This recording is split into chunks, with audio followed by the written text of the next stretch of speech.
এজন্য আল্লাহর রাসূল হাদিস শরীফে বলেন, আল কবর রাউযাতুম মিন রিয়াজিল জান্নাহ আও হুফরাতুম মিন হুফারিন নার।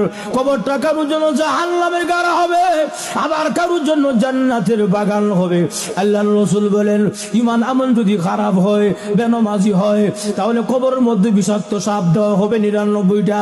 এক এক ধরনের শাস্তি আরম্ভ হয়ে যাবে। আল্লাহ যদি প্রকান্তর ঈমান আমল ভালো হয়, ৫ ওয়াক্তের নামাজি হয়, এই লোকটাকে কবরের মধ্যে রাখতে দেরি হবে। একজন ঘোষণাকারী ঘোষণা দিবে, ও আলবিসুহু মিনাল জান্নাহ ও আফরিসুহু মিনাল জান্নাহ।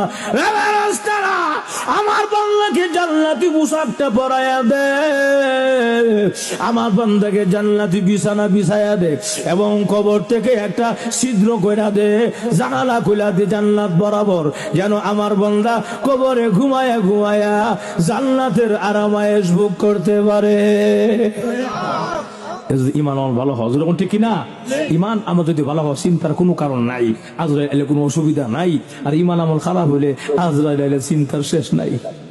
কথা ঠিক কিনা? ইমান আমল ভালো হইলে ওয়েলকাম, স্বাগতম, আসেন, আমি তো আপনার অপেক্ষা ছিলাম। যখন ঠিক কিনা? একজন আল্লাহওয়ালা বুজুর্গ তরকারি ব্যবসায়ী, আপনারা মনোযোগ আসেনি? ঘুমাই গেছেন এবার? ঘুমাই গেছেন গা?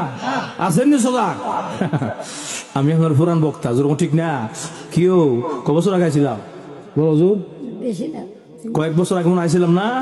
মাশাআল্লাহ, জি জি জি, সুবহানাল্লাহ। এটা মানে প্রথম একবার আইছিলাম, প্রথম একদম